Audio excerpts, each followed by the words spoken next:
शुभ प्रभात दोस्तों, मैं अमित सर वत्सला भाई वनमाड़ी स्कूल ऑफ स्कॉलर्स की तरफ से।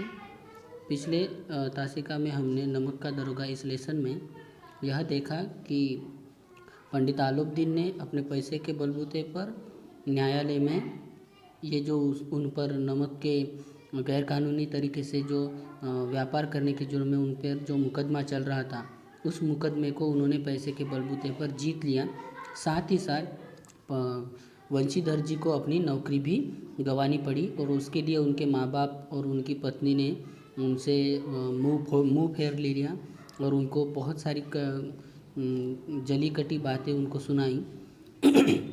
और थोड़े ही दिन में पंडित आलोकदीन मुंशी वंशीधर जी के घर आए और उनको विनय पूर्वक अभिवादन करते हुए उनसे कुछ विनती करने लगे और उन्होंने कहा कि मेरे जो संपत्ति है, मेरा जो धन है, उसकी देखभाल मैं आपके ऊपर सौंपता हूँ। आलोकदीन ने विनीत भाव से कहा, नदी तट पर आपने मेरी प्रार्थना स्वीकार नहीं की, मैंने जो आपको विनती की वो आपने स्वीकार नहीं की, लेकिन आज आपको मेरी विनती स्वीकार करनी ही पड़ेगी।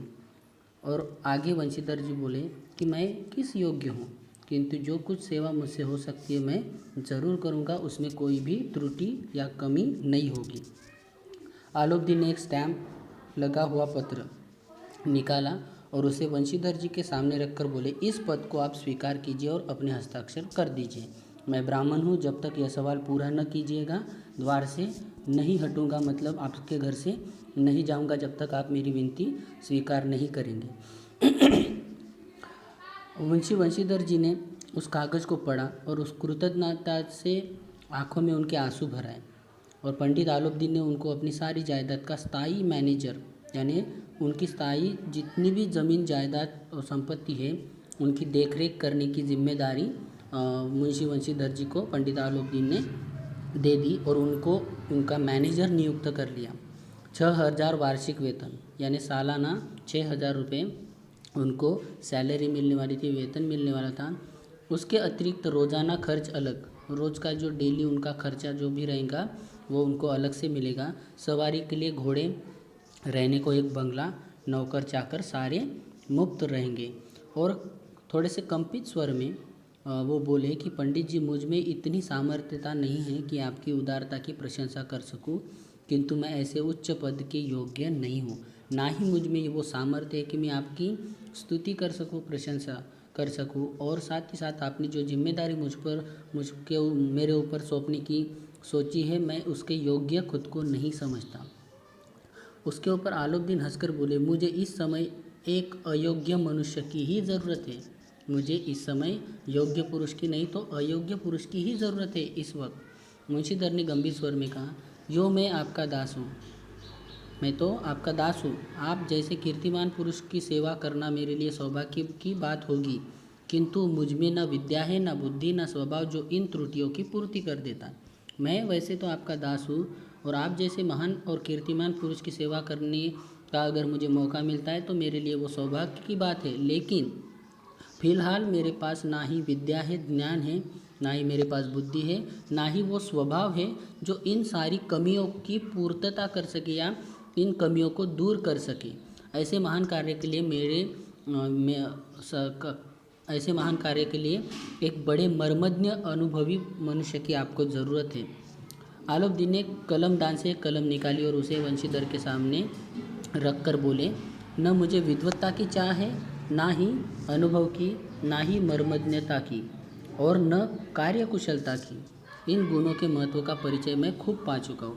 अभी इस वक्त मुझे ना ही किसी की विद्वत्ता की चाहत है, ना ही किसी के अनुभव की, ना ही मर्मज्ञता की, ना ही किसी के कार्यकुशलता की। ये सारे गुणों का मैंने परिचय उस दिन नदी किनारे मैंने देख लिया। अब सौभाग्य और सुअवसर ने मुझे वह मोती दे दिया है जिसके सामने योग्यता और विद्वता की चमक फीकी पड़ जाए। मुझे अभी ऐसे इंसान के साथ मुझे मेरा पाला पड़ गया, या नसीब ने मुझे ऐसे इंसान से मिलवाया है कि उसके पास योग्यता और विद्वता की चमक जो है वो उस इंसान के सामने फीकी पड़ जाए या कमी पड़ जाए। यह कलम लीजिए, अधिक सोच विचार न कीजिए, दस्तखत कर दीजिए। परमात्मा से यही प्रार्थना है कि वह आपको सदैव वही नदी किनारे वाला बेमुरवत यानी किसी की परवाह न करने वाला उद्दंड, कठोर और धर्मनिष्ठ दरोगा आपको हमेशा बनाए रखे। भगवान से प्रार्थना करते कि मुझे जो दरोगा नदी किनारे मिला, जो किसी की परवाह न करने वाला था, वैसा ही दरोगा आपको ज़िंदगी भर बनाए रखे। वंशीधर जी की आंखें डबडबा आई। हृदय के संकुचित पात्र में इतना आसान न समझ सका, यानी उनका दिल भर आ गया, उनकी आंखें भी भर आई। एक बार फिर पंडित जी की ओर भक्ति और श्रद्धा की दृष्टि से उन्होंने देखा। उनकी ओर देखकर कांपते हुए हाथ से मैनेजरी के वो जो कागजात थे स्टैंप लगाए हुए, वो उन्होंने अपने हाथ में लेकर उस पर हस्ताक्षर कर दिए। और उसी वक्त आलोक दिन ने भी प्रफुल्लित होकर उनको अपने सीने से लगा लिया, उनको गले लगा लिया। इस लेसन को आप अपने नोटबुक के एक पेज में, आपका नोटबुक का एक जो पेज है उसमें जितना हो सके एक पेज आपको लिखना है नोटबुक के। उसके साथ साथ ये कठिन शब्दार्थ भी आपको लिखने हैं।